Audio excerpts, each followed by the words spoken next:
स्वागत है आप सभी लोगों का समावेशी पाठशाला एसपी क्लासेज में। फ्रेंड बता देना चाहता हूं कि यह रीट परीक्षा 2025 के लिए बहुत ही बेहद ही महत्वपूर्ण क्वेश्चंस है जो स्लाइड के माध्यम से हम आप सभी लोगों के सामने लेके आए हैं। जैसा कि आप लोग देख सकते हैं, देखिए चुनिंदे क्वेश्चंस है जो आपको एग्जाम में कुछ देखने को जरूर मिलेंगे। यहाँ से याद रखिएगा, विश्वास कीजिए, आपको जरूर यहाँ से मिलेंगे क्वेश्चंस।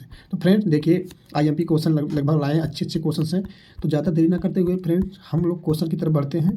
और फ्रेंड इससे पहले मैं कह सकता हूँ फ्रेंड्स, आप सभी लोग जो नए हैं चैनल पे, तो चैनल को लाइक कीजिए और सब्सक्राइब कीजिए, ढेर सारा शेयर कीजिए। और चैनल को आप हाल ही में सब्सक्राइब कर ही दीजिएगा, क्योंकि मैं जितनी भी चीज़ें आप डालूंगा इस पर बहुत इंपॉर्टेंट रहेगा फ्रेंड्स। और आप लोग जब सब्सक्राइब किए रहेंगे तो आपके पास सबसे पहले पहुँचेगा।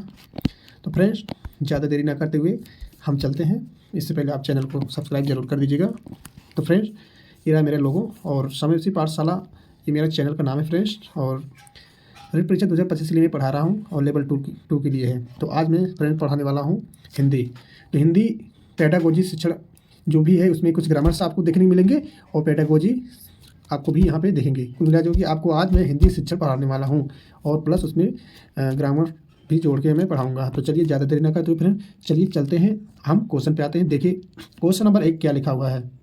देखिए लिखा है फ्रेंड्स, निम्नलिखित वाक्यों में से क्या लिखा है कि निम्नलिखित वाक्यों में विधानवाचक वाक्य है। बताइए निम्नलिखित वाक्यों में विधानवाचक वाक्य क्या है। बताइए विधानवाचक वाक्य क्या है। अभी मैं आप सभी को लोगों को समझाता हूँ ये विधानवाचक वाक्य क्या होता है, सरल वाक्य क्या होता है, मिश्रित वाक्य क्या होता है, ठीक है ना फ्रेंड्स। तो और संयुक्त वाक्य क्या होता है, अभी मैं आप सभी लोगों को बने रहिए समझाता हूँ। तो इसका राइट आंसर पहले देख लेते हैं। तो राइट आंसर हो जाएगा सगुन मेरी सहेली है।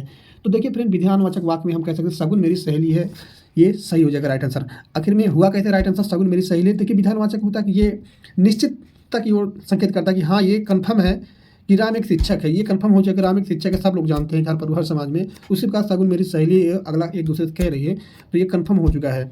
जबकि आप कहाँ जा रहे हैं अनुष्का, अपना कमरा साफ करो, ये तो आदेशात्मक वाक्य होगा। अरे वाह, ये तो अरे अरे वाह, और हुर्रा जैसे होता है खुशी वक्त, या फिर सारो तेसा। आप लोग एक्सक्लेमेटरी वाक्य पढ़े होंगे, विस्मयादि बोधक चिन्ह जानते हैं ना, तो ये सब इसमें आ जाएगा। तो ये जो है, अरे जो एक्सक्लेमेटरी मार्क लगा होता है फ्रेंड्स, ये होता है एक्सक्लेमेटरी वाक्य, विस्मयादि बोधक चिन्ह इसे बोलते हैं। तो चलिए फ्रेंड इसका राइट आंसर हो जाएगा ए। और हम थोड़ा एक्सप्लेनेशन के माध्यम से पढ़ते हैं। देखिए व्याख्या में क्या लिखा हुआ है। देखिए फ्रेंड लिखा हुआ है विधानवाचक वाक्य, लिखा है विधानवाचक वाक्य। देखिए जहाँ क्रिया द्वारा किसी कार्य के होने की, ध्यान से समझिएगा, ध्यान से सुनिएगा, जहाँ क्रिया द्वारा किसी कार्य के होने की या किसी तथ्य के होने की सकारात्मक, याद रखना सकारात्मक रूप से जानकारी मिले, वह विधानवाचक वाक्य होता है। जैसे गवी शिक्षक है, राम स्कूल जाता है। तो ये कन्फर्म मतलब बता रहा है कि राम स्कूल जाता है और गवी से एक शिक्षक है, तो गवी शिक्षक है, पूरा ये कन्फर्म हो चुका है। तो यही कह रहा है कि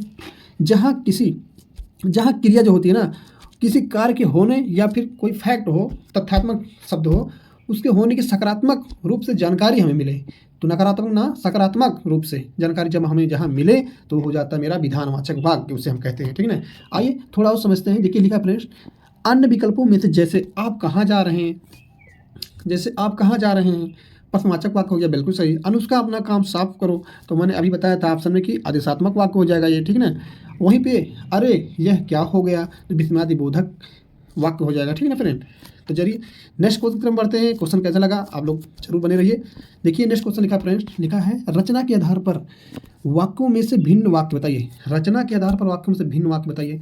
जैसे कि सरल वाक्य हो गया, मिश्र वाक्य होगा, संयुक्त वाक्य, तो इसमें भिन्न वाक्य जो होगा ये निषेधात्मक वाक्य होगा। वो कैसे होगा, आइए व्याख्या के मतलब समझते हैं। देखिए लिखा है, देखिए लिखा है रचना के आधार पर वाक्यों से भिन्न वाक्य जैसे निषेधात्मक वाक्य है, और यह अर्थ के आधार पर वाक्यों के भेद में से है, ठीक ना। और अर्थ के आधार पर यह जो है वाक्य के कई भेद हैं, जैसे विधानार्थक, प्रश्नवाचक, आज्ञार्थक, संदेशार्थक, इच्छावाचक, संकेतवाचक, विस्मयादि बोधक। तो फ्रेंड्स बता देना चाहता हूँ कि ये जो है आज्ञार्थक वाक्य होता है, एक्सक्लेमेटरी वाक्य होता है, इंपरेटिव वाक्य मे यू लिव लॉन्ग जैसे होता है ना, इच्छावाचक होता है जैसे मे यू लिव लॉन्ग, ईश्वर करे तुम चिरंजीव रहो ना, गॉड ब्लेस यू। तो फ्रेंड यही सब जो होता है इच्छावाचक वाक्य होता है।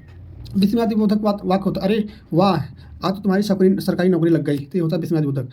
बड़ी दुख की बात है वो आज चला गया शहर छोड़ के, तो यहाँ पे विस्मयादि बोधक की बात की जा रही है। तो फ्रेंड्स ज़्यादा देरी ना करते हुए और आते हैं थोड़ा एक्सप्लेनेशन पढ़ते हैं। देखिए लिखा है, हम निषेधात्मक वाक्य के बारे में समझेंगे। देखिए इसमें नकारात्मक कथन होता है, कैसे होता है, इसमें वाक्य का निषेध होना पाया जाता है। जैसे श्रीनिधि ने खाना नहीं खाया, यहाँ नकारात्मक वाक्य बात बोल रहा है। भारत भूषण रात भर नहीं सोया, फिर यहाँ पे निगेटिव बात कर रहा है, नकारात्मक बात।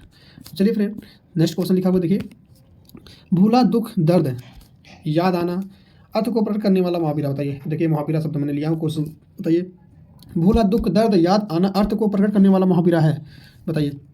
तो इसका राइट आंसर हो जाएगा क्या, घाव हो हरा होना। मतलब भूला दुख दर्द याद आना मतलब घाव हरा होना। हम अपने भूले हुए दुख दर्द को, पीड़ को अगर हम याद करते हैं तो इसका मतलब ये होता है कि घाव हरा होना। हम घाव को हरा कर रहे हैं, हम अपनी याद को ताज़ा कर रहे हैं। तो चलिए फ्रेंड नेक्स्ट क्वेश्चन तरफ पढ़ते हैं। उससे पहले एक्सप्लेनेशन जरूर हम पढ़ेंगे। देखिए लिखा है कि भूला दुख दर्द याद आना का मुहावरा यही होगा कि घाव हरा होना। मतलब घाव हरा होना एक मुहावरा है जो पुराने दुख दर्द के लिए फिर से याद आने को दर्शाता है। उदाहरण के लिए जैसे हम समझ सकते हैं, अपने बचपन की यादों को देखकर उसका घाव फिर से हरा हो गया। तो फ्रेंड नेक्स्ट क्वेश्चन चलते हैं। क्वेश्चन कैसा लग रहा है आप लोग जरूर बताइए कमेंट में। और देखिए लिखा फ्रेंड, लिखा है क्वेश्चन नंबर 4, लिखा है कि आँख का अंधा गांठ का पूरा लोकत्य का अर्थ है। कितना इतना अच्छा क्वेश्चन है, IMP ये क्वेश्चन आने की संभावना ज़्यादा बन रही है। देखिए आँख का अंधा और गांठ का पूरा लोकत्य का अर्थ है कि जानबूझकर विपत्ति मोल लेना, पूर्णतः बंधन रहित, सब और कष्ट ही कष्ट, बुद्धहीन किंतु क्या है संपन्न। तो इसका राइट आंसर हो जाएगा डी। कैसे हो जाएगा, देखिए आँख का अंधा मतलब वो बुद्धहीन है, किंतु गांठ का पूरा मतलब उसके पास संपत्ति बहुत ज़्यादा, लेकिन वो अपने संपत्ति का प्रयोग कर नहीं रहा है। कुछ लोगों के पास बहुत सारा धन दौलत रहता है पर उनके पास बुद्धि नहीं रहता कि मैं उसको कैसे उपयोग करूँ। इसीलिए कहते हैं बुद्धि में ही बल है। चलिए थोड़ा एक्सप्लेनेशन के माध्यम पढ़ते हैं, समझते हैं। देखिए लिखा है फ्रेंड, आँख का अंधा गांठ का पूरा लोकत्य का अर्थ है बुद्धिहीन किंतु संपन्न। इस लोकत्य का अर्थ है कोई ऐसा व्यक्ति जो बुद्धिहीन हो लेकिन उसके पास संपत्ति या पैसा हो। उदाहरण जैसे वह आँख का अंधा गांठ का पूरा है जो समझदारी से दूर हो परंतु अमीर हो। उसके पास समझदारी ना हो, संस्कृति उतना चीज़ें ना हो, उसका माइंड उतना डेवलप ना हुआ हो, पर वो अमीर इतना ज़्यादा हो, बेकार है ज़िंदगी उसकी, कोई मतलब है नहीं। चलिए नेक्स्ट क्वेश्चन पर पढ़ते हैं। प्रश्न लिखा है देखिए, मातृत्तर भाषाओं के शिक्षण की प्राचीन विधियों में से भिन्न विधि है, बताइए। मातृत्तर भाषाओं के शिक्षण की प्राचीन विधियों में से भिन्न विधि है। तो इसका राइट आंसर पहले तो हम सही करेंगे, खेल विधि। खेल विधि है।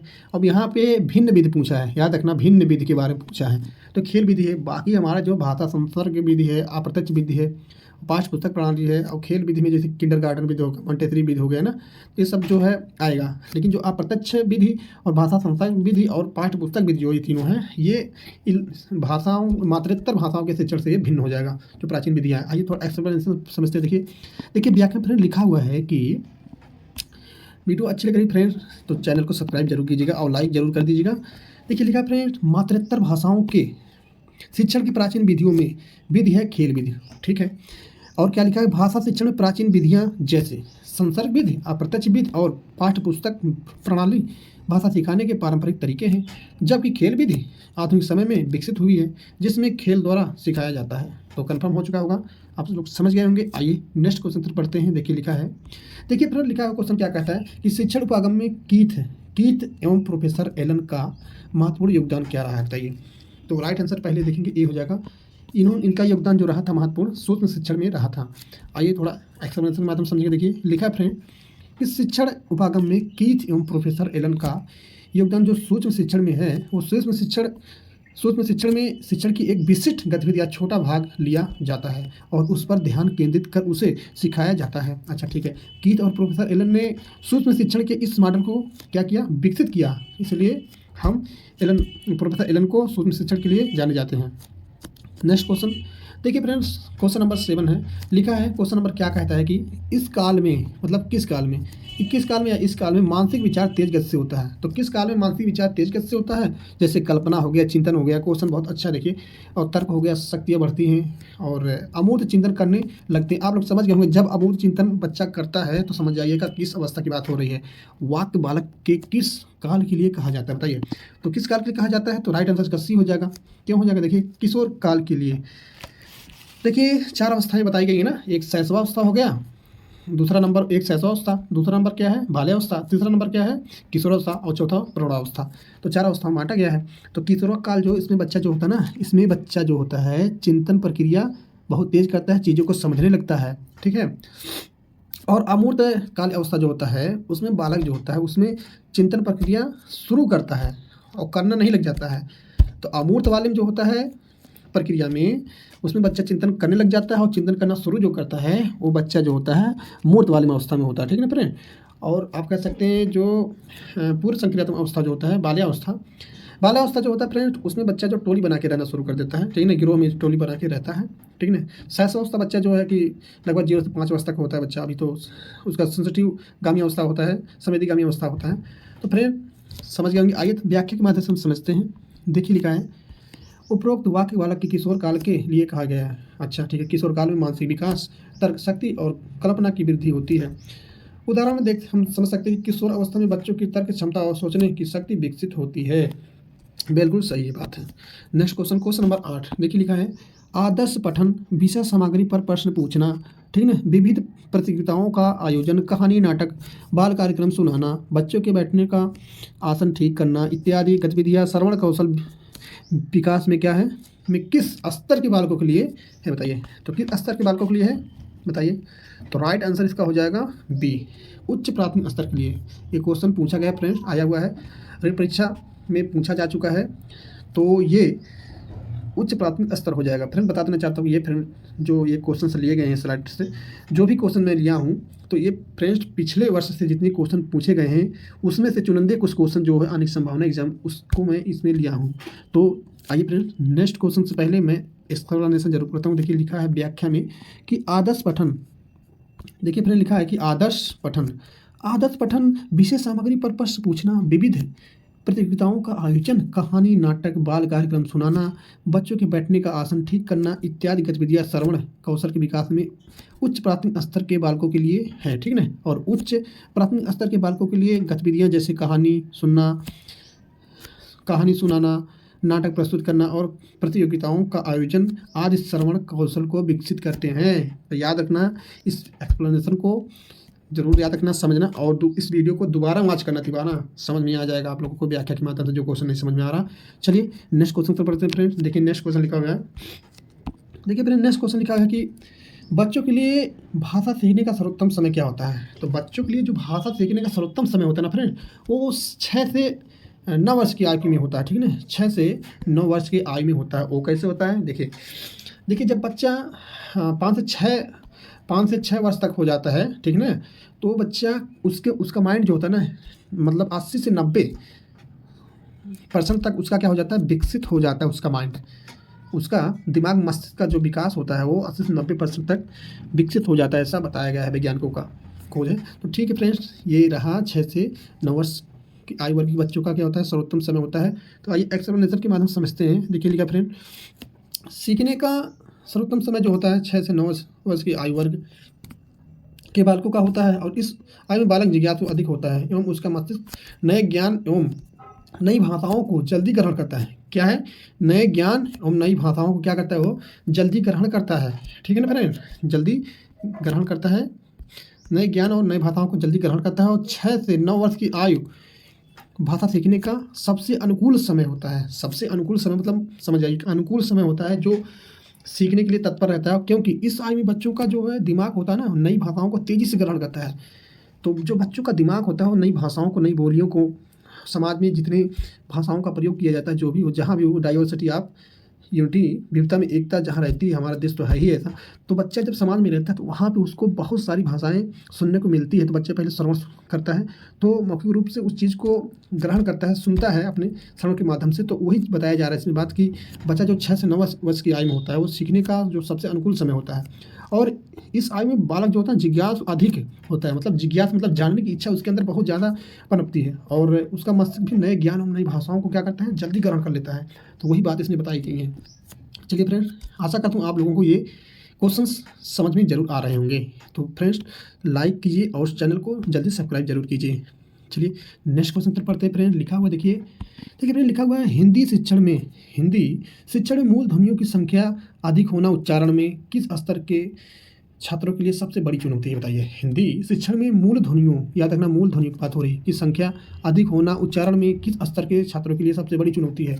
देखिए सबसे बड़ी चुनौती हो जाएगा उसका जो शीर्ष स्तर, बात हो रही कि शीर्ष स्तर की बात की हो रही, उसकी सबसे बड़ी चुनौती है शीर्ष स्तर। देखिए जब बच्चा शीर्ष स्तर की बात होता है बच्चा जब छोटा होता है, ऐसा अवसर होता है बच्चा, उसको कठिन शब्द और अक्षर नहीं पढ़ाना चाहिए, क्योंकि वो अभी सीख रहा है, वो मातृत्तर अभी उस मातृभाषा जो सीख के आया बच्चा, उसको अभी डिफिकल्ट वर्ड और शब्द अक्षर जो अक्षर होता है ना, उसको ना बताइए। जैसे एक्सप्रेशन के माध्यम से जैसे था हो गया, ठा हो गया, आइए समझते, देखिए लिखा खा खा के अंतर करना। देखिए पहले हम इसको समझते हैं, अब लोगों को सब समझ में आएगा। हिंदी में मूल ध्वनियों की संख्या अधिक होना, हिंदी में मूल ध्वनियों की संख्या अधिक होना, अच्छा ठीक है। ये क्या कह रहा है कि यह उच्चारण में शीर्ष स्तर के छात्रों की सबसे बड़ी चुनौती है, ठीक है। देखिए शीर्ष स्तर पर हिंदी में मूल ध्वनियों की संख्या अधिक होने के कारण बच्चों के लिए सही उच्चारण सीखना कठिन होता है। तो कह रहा है कि ध्वनियों की संख्या अधिक होने के कारण बच्चों के लिए सही उच्चारण सीखना कठिन होता है। तो वही कह रहा है कि शीर्ष स्तर पर अगर हम देखेंगे हिंदी में मूल ध्वनियों की संख्या अगर अधिक हो जाएगी तो बच्चों को सीखने में, जब उसका उच्चारण करेंगे तो बच्चा उस सीखने में उसको कठिनाई व्यक्त होगी। इसलिए मूल ध्वनियों पर उसको ध्यान देना अधिक रखना है। जैसे उदाहरण में हमें का और खा में अंतर अगर हम देखेंगे तो का और खा में अंतर बच्चा नहीं कर सकता, उसको सरलतम से सरलतम चीज़ से के माध्यम से, भाषा के माध्यम से इस बच्चे को समझाइए। चलिए नेक्स्ट क्वेश्चन की तरफ फ्रेंड बढ़ते हैं। देखिए लिखा है पाठ्य पुस्तकों के आंतरिक तत्वों में से, पाठ्य पुस्तक के आंतरिक तत्वों में से भिन्न तत्व है क्या? तो बताइए भिन्न तत्व क्या होगा फ्रेंड्स, बताइए भिन्न तत्व क्या है? तो भिन्न तत्व इसका राइट आंसर पहले देखिए उच्चारण शैली। वो कैसे? देखिए भाषा, विषय सामग्री और शैली, ये तीनों हमारा, ठीक है।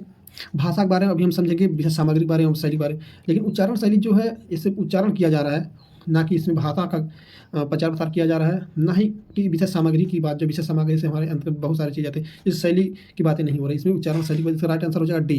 तो फ्रेंड्स राइट आंसर डी हो जाए। इससे पहले हम एक्सप्लेनेशन के माध्यम से समझेंगे। देखिए क्या कह रहा है कि देखिए फ्रेंड पाठ्य पुस्तक के आंतरिक तत्व भाषा हो गया, शैली और विषय सामग्री होते हैं। बिल्कुल पाठ्य पुस्तक के अंतर्गत ये तीनों आते हैं, और उच्चारण जो है, जबकि उच्चारण जो इसमें कोई सीधा संबंध नहीं होता है। वही कहने का तात्पर्य ये हो रहा है कि पाठ्य पुस्तक के आंतरिक तत्व से भिन्न तत्व जो होता है उच्चारण शैली है। तो उच्चारण शैली मनुष्य के बोलने से संबंधित है। उच्चारण जो शैली है मनुष्य के बोलने से संबंधित है। आदमी आम चाल भाषा में बोली में अपना बोलता रहता है, तो उच्चारण शब्दों का करता रहता है, लेकिन जो भाषा शैली है आपका, वो चीज़ जो सामग्रियाँ हैं वो सब जो आपके पाठ्य पुस्तक में आ जाएंगी। तो चलिए फ्रेंड नेक्स्ट क्वेश्चन पर पढ़ते हैं। देखिए फ्रेंड नेक्स्ट क्वेश्चन क्या कहता है, देखिए तुलसीकृत ग्रंथों के नाम लिखिए। आपको समझे, अगर यहाँ व्याख्या करता है तो भाई विस्तृत हो जाता है, लेकिन सिर्फ ग्रंथ का नाम पूछ रहा है ना, तो आपको ग्रंथ का नाम लिखना है क्या? बी लघुत्तर प्रश्न। तो लघुत्तर प्रश्न होता है थोड़ा अति से लघुत्तर थोड़ा बड़ा, बस उसको 50 शब्द में लिखना है। लगभग आप तो एग्जाम दिए ही होंगे, MA BA में एग्जाम देते हैं, BSc में, तो बहुविकल्पी लघुत्तरी अति लघुत्तरी प्रश्न आपको पता ही होगा। निबंधात्मक प्रश्न क्या होता है उसको भी आप लोगों को पता होगा। तो फ्रेंड राइट आंसर इसका हो जाएगा, राइट आंसर इसका हो जाएगा, देखिए राइट आंसर हो जाएगा बी। आइए फ्रेंड व्याख्या के माध्यम समझते हैं। देखिए लिखा है तुलसीकृत ग्रंथों के नाम लिखिए। उपरोक्त पंक्ति में ग्रंथों का प्रकार लघुत्तर प्रश्न है, तो लघुत्तर प्रश्नों का उत्तर एक पंक्ति या शब्दों में भी दिया जा सकता है, बिल्कुल सही है। नेक्स्ट क्वेश्चन पढ़ते, देखिए लिखा है फ्रेंड 13 क्वेश्चन नंबर 13। देखिए क्वेश्चन नंबर 13 क्या कहता है, निम्नलिखित शब्दों में प्रश्न पत्र की असंगत विशेषता वाला गुण है। बताइए क्या है विशेषता वाला गुण है? तो राइट आंसर इसका हो जाए सी। सी क्या है? अति व्यापकता। तो असंगत की बात कर रहा है, देखिए असंगत याद रखना, असंगत। तो यहाँ पे फ्रेंड जो अति व्यापकता की बात कर रहा है, यहाँ पे अति व्यापकता नहीं होगा। शब्दों में प्रश्न की जो संगत की विशेषता का बात करेगा, जिसमें गुण है, वो विश्वसनीयता की बात करेंगे, ठीक ना, वो वैधता की बात करेंगे, वो व्यवहारिकता की बात करेंगे। आइए व्याख्या के माध्यम से हम समझते हैं। देखिए लिखा है फ्रेंड, लिखा है कि उपरोक्त शब्दों में प्रश्न पत्र की असंगत विशेषता अति व्यापकता है, बिल्कुल सही। और प्रश्न पत्र में विश्वसनीयता, वैधता और व्यवहारिकता आवश्यक है, परंतु अति व्यापकता मतलब होता है कि बहुत अधिक व्यापक होना ये माने नहीं रखता है, ठीक ना, एक अवांछनीय गुण है। ये क्या है? अति व्यापकता एक अवांछनीय गुण है। और ये जो आपका विश्वसनीयता है और वैधता है, व्यवहारिकता है, तो इन तीनों के माध्यम से जो बच्चा भाषा सीखता है, अपने चीज़ को विकसित करता है अपने दिमाग को, वो चीज़ वांछनीय रूप से उसका गुण का विकास होता है उसके अंदर, ना कि अवांछनीय रूप से। तो याद रखना जिसमें, और एक बात और रखना, ये तीनों जो है इसमें सरलतम प्रक्रिया की जाती हैं। विश्वसनीयता और वैधता में, इसमें वैधता और व्यवहारिकता में, बिहेवियरलिज्म में, इसमें जो है आपको सरलतम विधि के माध्यम से सिखाया जाता है। और ये अति व्यापकता में, व्यापकता मतलब विस्तृत रूप से, व्यापक रूप से लेक्चर दे करके, ये तो आपको उच्च ग्रेड की शिक्षक बात हो जा रही है, उसमें तो होगा नहीं, इसलिए जटिलता की इसमें बात हो रही है, तो जटिलता वाली बात होगी नहीं आपकी, ठीक ना।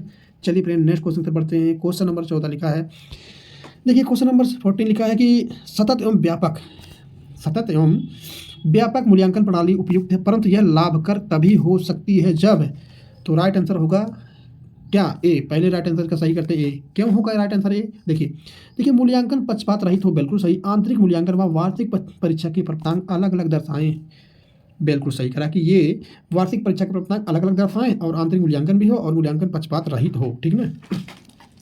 ना कि बी देखेंगे, देखिए शिक्षकों छात्रों अभिभावकों की समय पर चर्चा ना हो।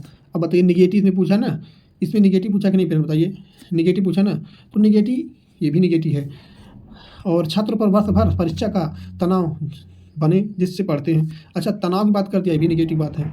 शिक्षक व छात्र दोनों परीक्षाओं में व्यस्त रहें, अच्छा जिससे अच्छे अंक प्राप्त हों, अच्छा ये भी बात कर रहा है।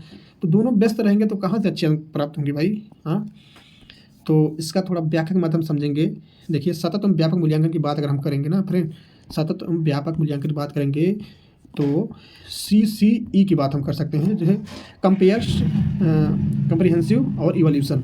कंपेयर, कंप्रीहेंसिव और इवोल्यूशन इसका फुल फॉर्म होगा। आइए थोड़ा पढ़ते हैं फ्रेंड, व्यापक रूप से पढ़ते हैं। आइए पढ़ते हैं व्याख्या क्या लिखा है। देखिए मूल्यांकन पक्षपात रहित हो, बिल्कुल सही। आंतरिक मूल्यांकन व वार्षिक परीक्षा के प्राप्तांक अलग अलग दर्शाएं, बिल्कुल बात सही। देखिए सतत एवं व्यापक मूल्यांकन प्रणाली जो होता है ना फ्रेंड्स, वो अभी बताया ना CCE, तो कंपेयर्स, कंप्रीहेंसिव और इवोल्यूशंस, तो सभी लाभदायक होती हैं जब मूल्यांकन निष्पक्ष हो और विभिन्न परीक्षाओं के अंक अलग अलग दर्शाए जाएं ताकि प्रामाणिकता बनी रहे। तो प्रामाणिकता बनी रहे, तो देखिए सतत एवं व्यापक मूल्यांकन का उद्देश्य फ्रेंड यही होता है कि सभी बच्चों को, सबको एक अच्छा शिक्षा देना, सबका मेन उद्देश्य कि अच्छा शिक्षा ग्रहण करवाना, सभी को शिक्षित करना और एक अच्छा समावेशी के माध्यम से सबको समान शिक्षा देना, सबको आगे बढ़ाना, सबको विकसित करना, शिक्षित करना, यही है सतत एवं व्यापक मूल्यांकन का उद्देश्य।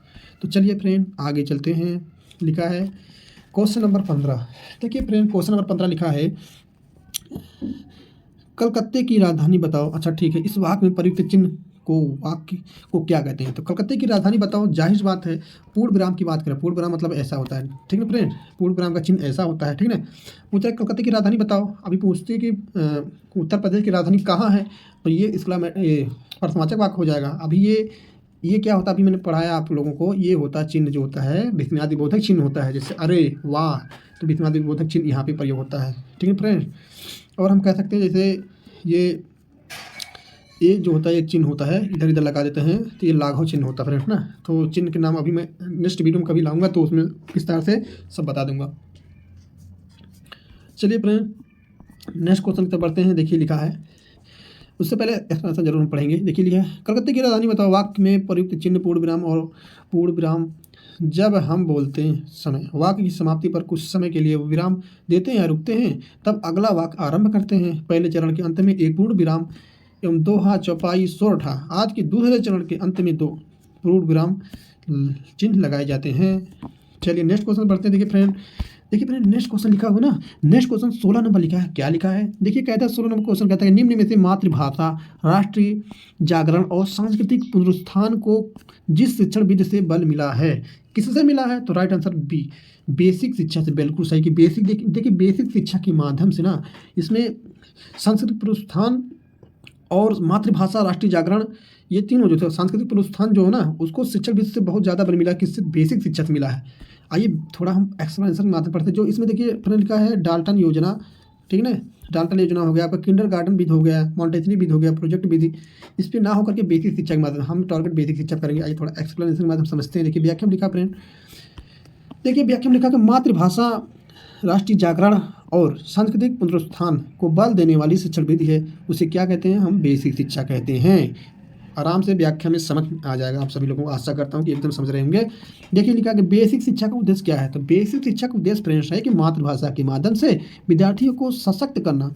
बेसिक शिक्षा का माध्यम का उद्देश्य यही है कि बेसिक शिक्षा का उद्देश्य मातृभाषा के माध्यम से विद्यार्थियों को सशक्त करना, उनकी संस्कृति और राष्ट्रीय चेतना को जागृत करना है। अच्छा ठीक है, समझ में आ गया। और आगे देखिए क्या लिखा है, आगे लिखा है कि यह विधि शिक्षा को जीवनोपयोगी बनाने के साथ साथ मातृभाषा में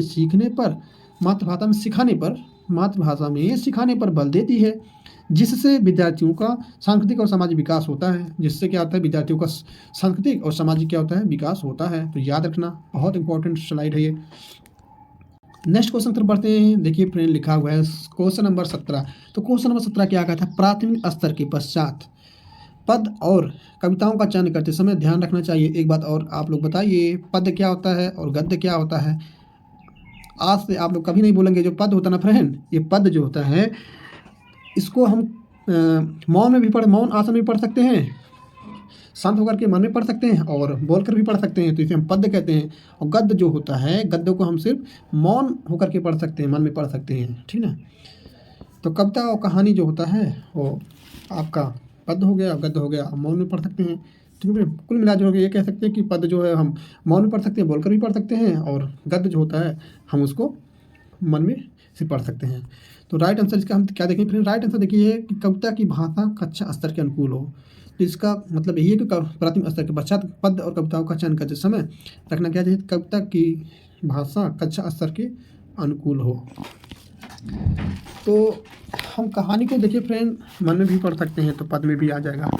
तो चलिए राइट आंसर इसका सी बन रहा है। तो इसका थोड़ा एक्सप्लेनेशन के माध्यम से हम कंफर्म करेंगे, पूरा समझाएंगे आप लोगों को। देखिए लिखा है कि क्या लिखा है फ्रेंड्स?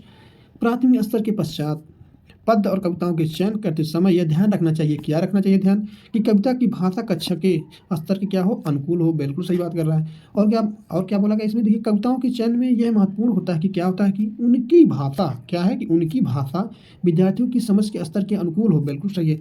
जिससे क्या, कि जिससे वे आसानी से उसे समझ सकें और उसका आनंद ले सकें। कविता कहानी मतलब यह है कि आनंद, जो चीज़ इसमें हमें पढ़ने में आनंद व्यक्त हो, आनंद आए, उसे हम क्या कहते हैं? उसे हम पद्य कहते हैं। ठीक है ना फ्रेंड्स? तो उदाहरण देखिए हम कह सकते हैं कि कक्षा 5 के विद्यार्थियों के लिए हम पंछी उन्मुक्त गगन के जैसी सरल और सुगम कविताएं उपयुक्त होती हैं, उससे हम क्या कहते हैं? अब समझ गए होंगे एग्जाम्पल के माध्यम से फ्रेंड। चलिए नेक्स्ट क्वेश्चन से पढ़ते हैं।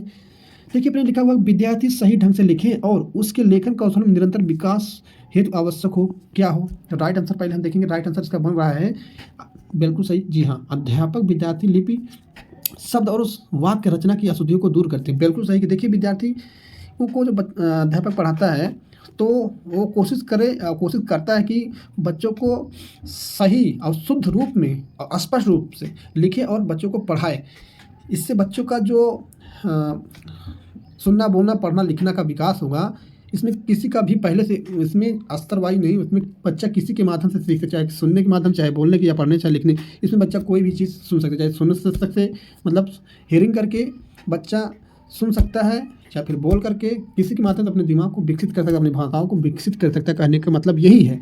तो मेरा तात्पर्य यही है कहने का कि फ्रेंड्स विद्यार्थी जब अशुद्धियों को ग्रहण करता है तो उसका आगे चल के वही अशुद्धियाँ नकारात्मक रूप ले लेती हैं। इसलिए कहा गया कि अध्यापक विद्यार्थियों को सकारात्मक रूप से और अशुद्धियों को कम करते हुए शुद्धियों को, शुद्ध शब्द को पढ़ाए स्पष्ट रूप से। आइए थोड़ा जो है इसमें ऑप्शन देखते हैं, बी क्या लिखा है। देखिए अच्छा लेखन करने पर असीमित प्रशंसा की जाए। देखिए असीमित प्रशंसा नहीं करना है, निगेटिव तो है। विद्यार्थी के साथ सहानुभूति व्यवहार नहीं किया जाए। देखिए सहानुभूत व्यवहार नहीं करना है विद्यार्थियों के साथ, ठीक है ना। हमें समानुभूत करना है, हमें सहानुभूत नहीं करना, हमें समानुभूति करना है। ये बात सही होगी। कक्षा में उचित फर्नीचर व्यवस्था की उपेक्षा की जाए। यहाँ पे इग्नोर की बात नहीं करना है, हमें अपेक्षा करना है, उपेक्षा नहीं करना है फ्रेंड्स। तो राइट आंसर इसका हो जाएगा फ्रेंड, देखिए ए हो जाएगा। फ्रेंड देखिए वीडियो अच्छी लग रही तो जरूर लाइक कीजिए, सब्सक्राइब जरूर कर दिए चैनल को। इस नए चैनल को फ्रेंड्स लाइक कीजिए और सब्सक्राइब जरूर कीजिएगा, और चैनल को सपोर्ट जरूर कीजिए, हम आपके साथ में फ्रेंड्स। तो चलिए फ्रेंड्स आइए नेक्स्ट क्वेश्चन तो पढ़ते हैं। देखिए नेक्स्ट क्वेश्चन लिखा फ्रेंड्स, व्याख्या पढ़ते हैं थोड़ा हम। उससे पहले व्याख्या पढ़ेंगे। देखिए लिखा विद्यार्थी सही ढंग से लिखें और उनके लेखन कौशल में निरंतर विकास हेतु आवश्यक है कि अध्यापक विद्यार्थी लिपि शब्द और वाक्य रचना की अशुद्धियों को दूर करते रहें। बिल्कुल सही है। लेखन कौशल बात करें कि लेखन कौशल के विकास के लिए आवश्यक है कि अध्यापक विद्यार्थी की त्रुटियों को पहचानने और उन्हें सुधारने में मदद करे। बिल्कुल सही है। उनकी त्रुटियों को पहचाने और उनकी मदद करे। जो बच्चा जहाँ फंस रहा है, जो बच्चा नहीं समझ पा रहा है, तो उनकी त्रुटियाँ, जो बच्चा त्रुटियाँ कर रहा है तो उसमें मदद करे। लेकिन एक बात और कहा गया नई शिक्षा नीति 2020, तो शिक्षा नीति 2020 में ही कहा गया है कि बच्चों को तुरंत जो त्रुटियाँ गलतियाँ करे उसको तुरंत नहीं हमें मदद करना है। उसको बच्चे को गलतियाँ करने दो, उसके बाद कुछ समय बाद मदद उसकी करो तो बच्चा और अच्छी तरह सीख पाएगा। देखिए आगे क्या लिखा कि इससे विद्यार्थी सही लेखन का अभ्यास करते हैं और उनके लेखन कौशल में सुधार होता है।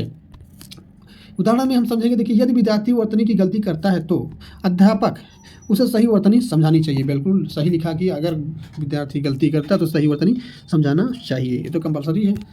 चलिए नेक्स्ट क्वेश्चन से पढ़ते हैं। देखिए फिर नेक्स्ट क्वेश्चन लिखा है, विद्यार्थियों में मतलब विद्यार्थी में पठन कौशल विकसित करने हेतु उचित उपाय क्या है बताइए। देखिए हमें उचित उपाय यही करना होगा कि पुस्तकालय, पहले राइट आंसर इसका यही हो जा रहा है। देखिए क्या है कि पुस्तकालय से संदर्भित पुस्तक लेने, अच्छा ठीक है, पुस्तकालय से संदर्भित पुस्तक लेने, पढ़ने और अधिगम आवश्यक सामग्री खोज का अवसर दिया जाए। बिल्कुल सही बताया गया है कि इनको अगर बच्चों को हमें आवश्यक सामग्री का अवसर दिया जाए और पढ़ने लिखने के लिए हमें संदर्भित पुस्तक लें जो बच्चे के काम आए, जो जिस लेवल के बच्चे उससे संबंधित और संदर्भित पुस्तक दिलवाया जाए बच्चों को वाचनालय से, पुस्तकालय से, तो बच्चा अच्छी तरह से सामग्री में खोज जरूर करेगा, उसका माइंड डेवलप जरूर करेगा। तो देखिए इसका ये हो जाएगा। अच्छा बी के बारे में समझते देखिए, अध्यापक द्वारा अवप्रेरणा का ध्यान नहीं दिया जाए। यहाँ पे नेगेटिव पूछ लिया, मतलब है नहीं। कर्मचारी विशेष शब्द उच्चारण की अनदेखी करना, अनदेखी तो बिल्कुल नहीं करना है। एग्जाम में अगर जैसे ही आए अनदेखी वाला निगेटिव कर दो, ठीक है ना, वहाँ पे ध्यान नहीं दिया जाए, यहाँ भी निगेटिव कर ले। पहले क्वेश्चन को समझना, समझ करके ही आप उत्तर देना। पहले समझना, तुरंत उत्तर मत देना, समझ करके रुके रहना तब उत्तर देना। देखिए अध्यापक द्वारा प्रेम पूर्वक व्यवहार नहीं किया। अच्छा प्रेम पूर्वक व्यवहार करना है, हमें व्यवहार नहीं करना बोल रहा है, ये भी निगेटिव हो गया प्रेम। तो प्रेम पूर्वक व्यवहार हमें करना है और उच्चारण का अच्छी तरह से देखी करना, हमें ध्यान देना है और ध्यान देना यहाँ पे नहीं, ध्यान नहीं दिए निगेटिव हो जाएगा। तो राइट आंसर फ्रेंड हो जाएगा ए हो जाएगा। आइए तो फ्रेंड व्याकरण मतलब समझते हैं थोड़ा।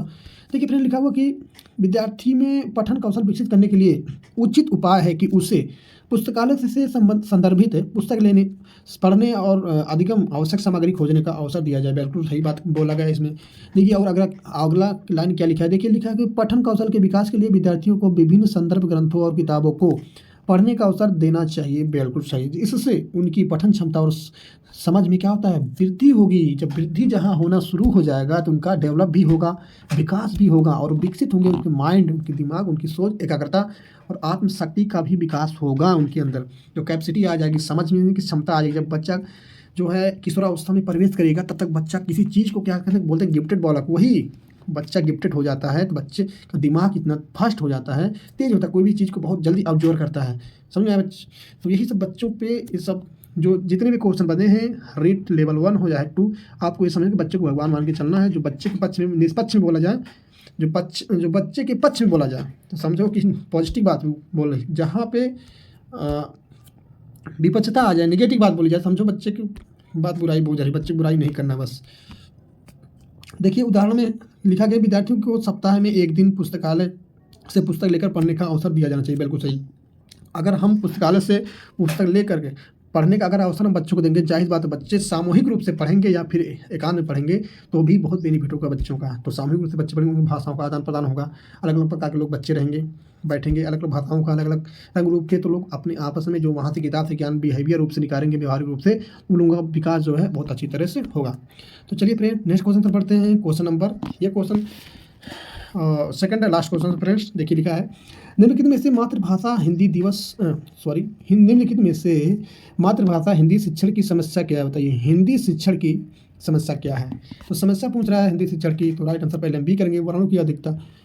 सही बात है भाई, बिल्कुल एकदम बात है कि वर्णों की अगर हम अधिकता कर देंगे मातृभाषा में, बच्चों को अगर हम पढ़ाया जा रहे हैं, बच्चे का अलग अलग मातृभाषा, अलग अलग स्टेट से जो बच्चे होते हैं, केवीएस में जो सेलेक्ट टीचर होते हैं वहाँ पे जाते हैं, ठीक है ना, और जहाँ पे बच्चे होते हैं अलग अलग प्रकार के, अलग अलग भाषाओं के, अलग अलग बोलियों के बच्चे होते हैं, अलग अलग जगह से आए हुए बच्चे होते हैं, एक ही क्लास में जब समावेशी रूप से बैठते हैं, तो वहाँ पे हम कह सकते हैं फ्रेंड्स, तो वहाँ पे जो अगर वर्णों की अधिकता हम पढ़ाएंगे, जो बच्चे मातृभाषा अपने अपने लेकर के सीखते हुए बैठे हुए होते हैं, तो अगर हम वहाँ पर वर्णों की अधिकता ज़्यादा कर देंगे, जाहिर बात है बच्चा सीखने में समस्याएँ उसको होनी शुरू हो जाएंगी, ठीक है ना। तो कहे मतलब एक फ्रेंड की देवनागरी लिपि की अवैज्ञानिकता और बाहर खड़ी का अभाव और हिंदी संगीत का भाषा की उत्पत्ति नहीं, ये नहीं होगा, बल्कि इसका राइट आंसर हो जाएगा वर्णों की अधिकता। आइए थोड़ा एक्सप्लेनेशन के माध्यम समझते हैं। देखिए व्याख्या में लिखा हुआ फ्रेंड, देखिए लिखा फ्रेंड, निम्न में से मातृभाषा शिक्षण की समस्या है वर्णों की अधिकता। बिल्कुल सही बात किया गया है। हाफ व्याख्या होता है, एक व्याख्या का हाफ व्याख्या, इसमें निम्न से मातृभाषा हिंदी शिक्षण की समस्या का वर्णों की अधिकता, वर्णों की अधिकता की बात बोल रहा है। अच्छा ठीक है, एक बात और लाइन पे क्लियर किया गया है। देखिए लिखा कि हिंदी भाषा में वर्णों की अधिकता, हिंदी भाषा में वर्णों की अधिकता अनेक ध्वनियों, स्वरों, व्यंजनों, यही तो मेन टॉपिक है। अनेक ध्वनियों, स्वरों, व्यंजनों का प्रयोग जो है हमें वर्णों की अधिकता के माध्यम से ज़्यादा नहीं करना, हमको इजी अक्षर, इजी वर्ड, सरल से सरलता के रूप में हमें बच्चों को पढ़ाना है। सीखने में कठिनाई उत्पन्न करती है, जो विशेषकर छोटे बच्चों के लिए कहा गया है। तो बच्चे मातृभाषा मतलब वही बच्चे, छोटी बात की जाइए, जो बच्चा 5 साल, 6 साल, 7 साल का बच्चा होता है, तो उन लोगों को हम क्या करना है, तो बच्चों को हमें ध्वनियों पे ध्यान देना, स्वरों पे ध्यान देना और व्यंजनों पे ध्यान देना है। तो इसके लिए इसलिए यह समस्या बन जाती है, क्योंकि आइए देखते हैं उदाहरण हम सब कन्फर्म करेंगे। देखिए जैसे हिंदी में ता है, था है, दा और धा जैसे कई वर्ण होते हैं जिनका थोड़ा कठिन शब्द बन जाते हैं। ये सब बच्चे जो है ध्वनियों और स्वरों और व्यंजनों में के माध्यम से जब बच्चा उपयोग करता है और प्रयोग करता है, बोलने की कोशिश करता है, बच्चा अभी वो बोल नहीं पाता है। जब बच्चा धीरे धीरे क्लास वाइज स्टेप वाइज आगे बढ़ता जाता है तो उसको सब समझ में आ जाता है। तो चलिए फ्रेंड, ये रहा लास्ट क्वेश्चंस आपके सामने। आइए देखिए समझते हैं। पहले ये देखिए लिखा है फ्रेंड, निम्न में से क्वेश्चन नंबर 21 है, निम्न में से भाषा शिक्षण पद्धति में सर्वोपरि स्थान है। तो ये लास्ट क्वेश्चन है, निम्न में से भाषा शिक्षण पद्धति में सर्वोपरि स्थान है। तो राइट आंसर इसका हो जाएगा बी, पाठ्य पुस्तक। देखिए फ्रेंड, पाठ्य पुस्तक की बात किया कि भाषा शिक्षण में सर्वोपरि स्थान है पाठ्य पुस्तक, बिल्कुल सही है। पाठ्य पुस्तक ही जो ऐसा है, इसमें बहुत सारी सहायक सामग्रियाँ आएंगी और इसी के माध्यम से बहुत सारी चीज़ हम समझते हैं पाठ्य पुस्तक पढ़ करके। तो फ्रेंड थोड़ा हम एक्सप्लेनेशन करेंगे, थोड़ा व्याख्या हम समझेंगे तब। देखिए लिखा है कि भाषा शिक्षण में पाठ्य पुस्तक का प्रमुख स्थान होता है, बिल्कुल सही, क्योंकि ये विद्यार्थियों को भाषा के सही पहलुओं जैसे व्याकरण हो गया, शब्दावली एवं साहित्यिक अभिव्यक्तियों से परिचित कराती है। बिल्कुल क्या कह रहा है, शब्दावली साहित्यिक अभिव्यक्तियों से क्या करता है, परिचित कराती है, बिल्कुल सही है। जैसे उदाहरण के लिए हम समझेंगे कि हिंदी भाषा शिक्षण में पाठ्य पुस्तक के माध्यम से निबंध हो गया, कहानी हो गया, कविता हो गया आदि को सिखाना आसान होता है, बिल्कुल सही है।